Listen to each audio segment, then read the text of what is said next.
Welcome back to the AnzenGuard Podcast, everybody. I'm Michael Reynolds, and I'm here with our VPN guru, Laura Wilson. Hey, everyone. So today, we are diving deep into VPNs. Ooh, exciting. All the different types, all the protocols that make them work. But, before we get into the weeds, what even is a VPN? At the most basic level, it's a secure tunnel, right? Yeah, it's a great way to think about it. It's this encrypted tunnel that protects your data as it travels across the internet. And I think what's really interesting is that VPNs have become so versatile.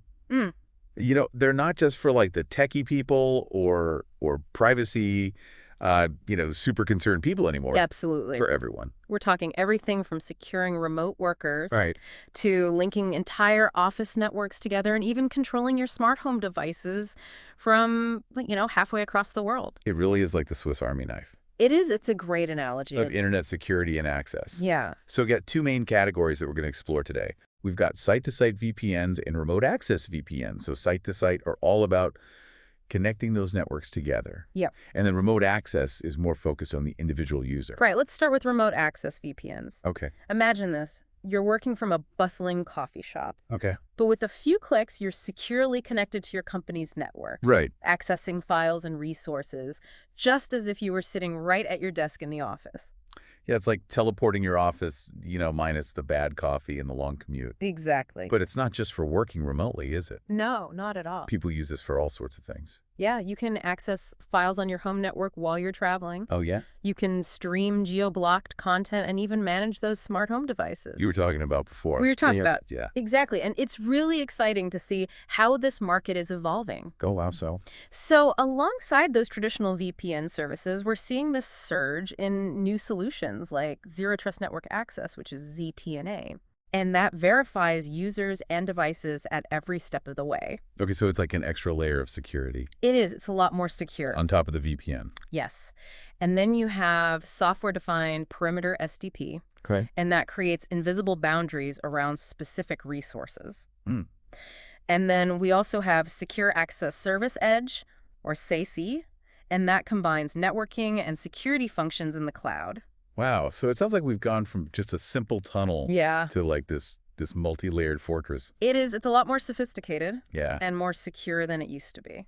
And I imagine there's a ton of different options out there to fit all these different needs. There are a ton of options out there. You have everything from, enterprise-grade software for those big companies, like Palo Alto Networks, to individuals who can set up their own servers using tools like Tailscale. Oh, yeah, I've heard of that. That's becoming quite popular because it's really user-friendly. So no matter what size you are, there's something out there. Yep. But let's talk about site-to-site VPNs. Okay. What kind of magic is happening there? So think of it this way. You have multiple office locations scattered across the globe. Mm-hmm. A site-to-site VPN makes them function as if they were all under one roof with, seamless, secure access to those shared resources. Oh, okay, so it's like breaking down those barriers. It is. Making one big happy network.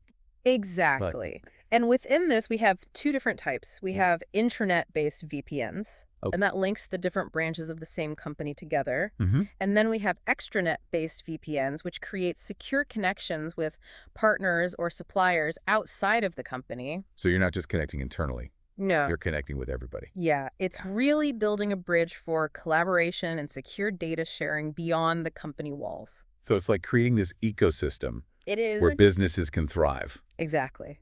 I like it. Yeah. But we've talked about these connections, these virtual bridges. Yeah. How are they actually built? So there are three main implementation methods, and each has its own strengths and considerations. Okay. So the first one is IPsec tunnels. Okay. And those are widely supported and relatively simple to set up.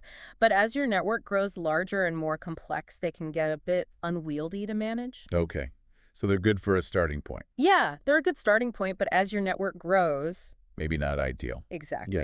And that's where DMVPN comes in. Right. It stands for Dynamic Multipoint VPN. Okay. And it's Cisco's answer to those large networks that follow a hub-and-spoke model where multiple branches connect to that central headquarters. So if you've got a central command center... Yes. And lots of little, branches coming off of that... Exactly. DMVPN is the way to go. It could be. Okay, cool.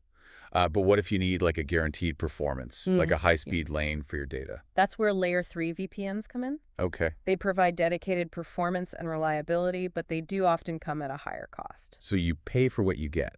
Gotcha. Okay, so we've got remote access and we've got site-to-site.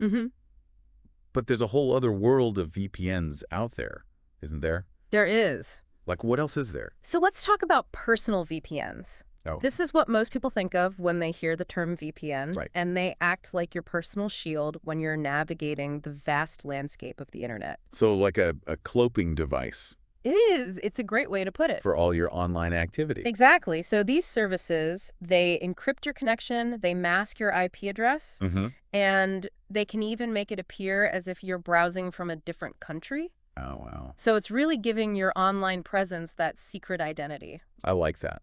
It's really cool. So it's for security purposes, but it's also just for like general access as well. Absolutely. You know, you can bypass censorship, you can access geo-restricted content, Right. and just browse with a higher level of privacy. And there's a ton of options, I imagine. There are so many options. Just like with the remote access. Yeah, you have those popular subscription services like ExpressVPN and NordVPN. Oh, yeah, I've heard of those. They offer user-friendly interfaces and really robust features. Okay. You have free services like Windscribe, which can be a good starting point. Right? But they often have limitations, and then you also have the option to set up your own VPN server. For the tinkerer. Yes, exactly. The more tech-savvy person. Yep. But that does require a little bit more technical know-how. Yeah, of course, of course. So we've got personal VPNs. What about these global VPNs? Oh, yeah. I keep hearing about those. Are they just like little VPNs? They're not just little VPNs. Right. They're specifically designed for people who are constantly switching between Wi-Fi networks and cellular data. So like the digital nomads, people traveling around a lot. Think of it as a VPN connection that's as tenacious as a gecko. Oh, okay. It just clings on tight even when the network conditions are shaky. So like a bodyguard that never lets go of your hand. It's a really good analogy.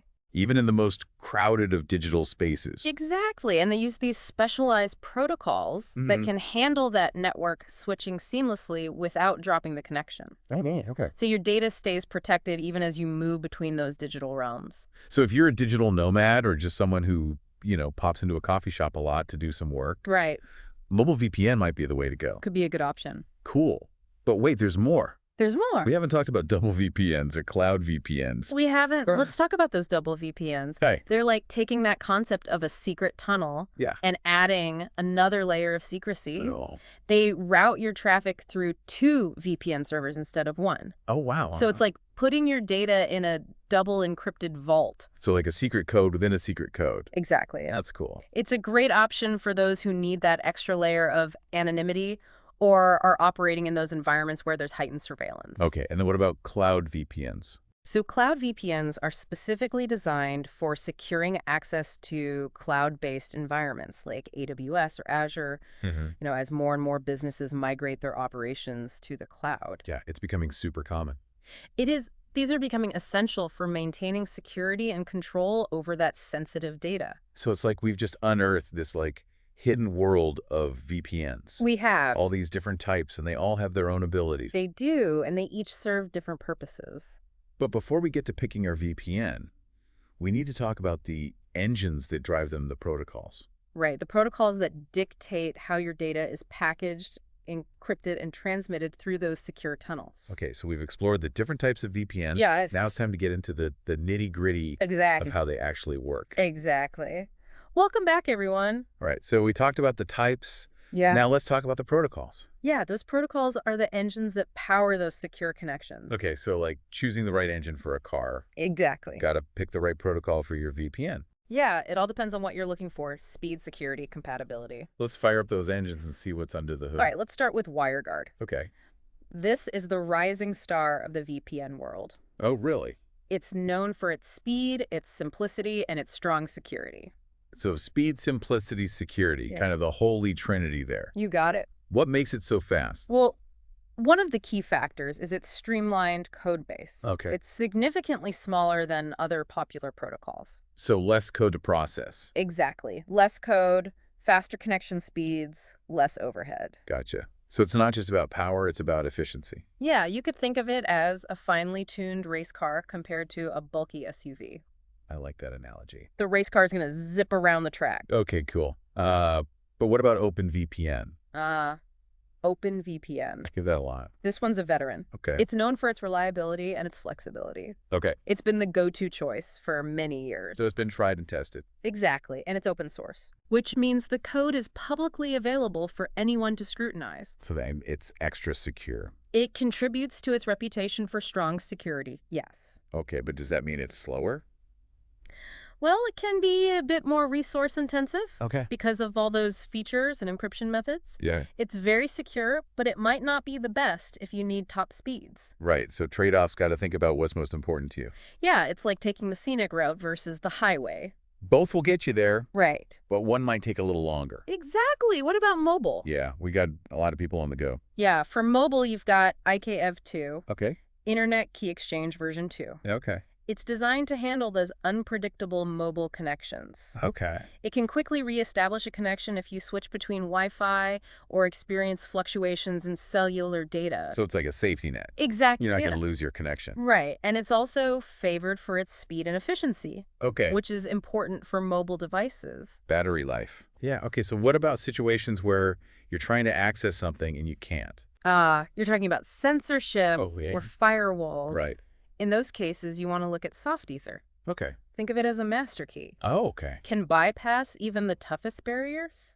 Ow. It uses some clever techniques to disguise its traffic. Okay. It makes it look like normal HTTPS traffic. So it's like a disguise. Exactly. Right, so it can slip past those firewalls undetected. So soft ether if you're in a tough spot. It's a good option. Okay, what about this L2TP IPsec? Oh, that's a good one. Yeah, I hear it's very secure. It stands for Layer 2 Tunneling Protocol with Internet Protocol Security. Okay. It's got robust security features. Okay. And it's very compatible with a lot of systems. So you're not going to have to worry about extra software or anything. Right. It's often built right into the operating system. Like Windows and Mac. Exactly like Windows Mac. Built into the foundation. Yes. But it can be a little slower because of that complex encryption process. Right. Security often means a little slower. It's a trade-off. Gotcha. Any other protocols? We have SSTP, Secure Socket Tunneling Protocol, developed by Microsoft. Okay.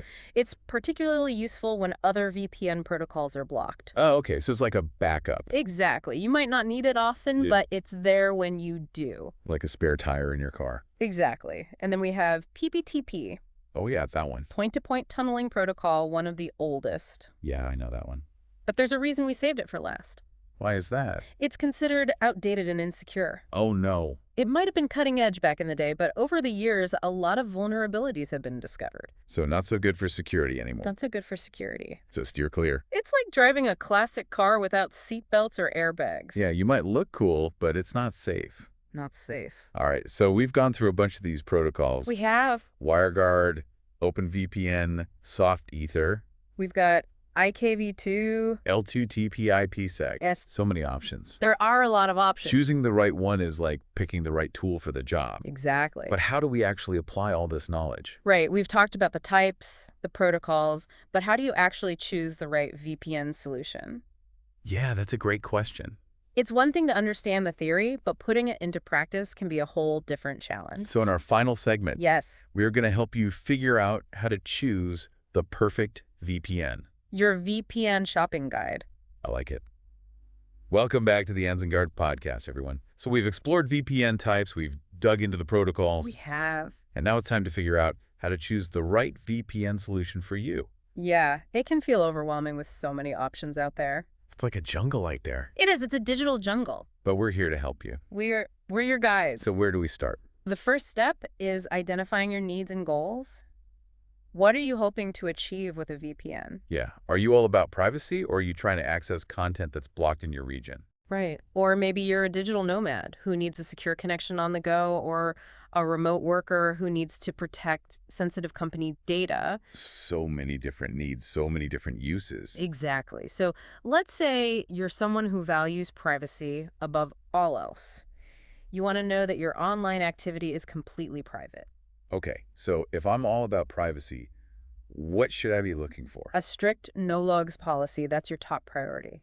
Okay, what does that mean? It means that the VPN provider doesn't keep any records of your online activity. Oh, okay. So even if someone asks for that information, they don't have it. Exactly. It's like a digital shredder for your browsing history. Okay, so no logs. That's step one. Step one, what about the data itself? How do you make sure that's protected as it travels through the VPN? Yeah, good point. What about that? Encryption is key. Okay. You want a provider that uses strong encryption protocols, like the ones we talked about earlier. WireGuard, OpenVPN, IKEv2. Okay, so those are good ones. Those are the good ones. Think of them as unbreakable digital locks. So no logs, strong encryption. Yes, and don't forget about server locations. Oh, yeah, those are important. They are because they help to mask your IP address. Right, like your digital home address. Exactly. And by connecting to a server in a different location, you can change your digital address. And make it harder to track you. Exactly. It's like a decoy address. Okay, so privacy, no logs, strong encryption, lots of server locations. That's a good start. What about if I'm trying to access content that's blocked where I am? The geo-restricted content. Exactly. You want to make sure that the VPN provider has servers in the country where that content is available. So if I want to watch British TV... You need a server in the UK. Got it. And you also need to make sure the connection is fast and stable enough for streaming. Right, because nobody wants buffering. Nobody wants buffering. You need unlimited bandwidth, too, so you can watch as much as you want. Okay, so fast, stable, unlimited bandwidth. What about for remote workers? For remote workers, security is paramount. Okay. You need a VPN that's like Fort Knox. So strong encryption. Strong encryption and extra security features like a kill switch. A kill switch? What's that? It's like an emergency brake. Okay. It automatically cuts off your internet connection if the VPN connection drops. So it's like a safety net. It is. It prevents your data from being exposed if there's a lapse in the VPN connection. So if the VPN goes down, your internet cuts off. Nothing gets out. Exactly. Very cool. Anything else for remote workers? Compatibility is key. Okay. You want a VPN that works with all your devices. Right. Phones, laptops, tablets. All of them and all the different operating systems. So it's got to work seamlessly. Seamlessly. Okay, cool. Any general tips for choosing a VPN? Always do your research. Read reviews from trusted sources. Okay. Look for a provider with a transparent privacy policy. They should be upfront about their logging practices. You want to know what they're doing with your data. Right. So read the fine print, basically. Exactly. Okay. What about free VPNs? Are those ever a good idea?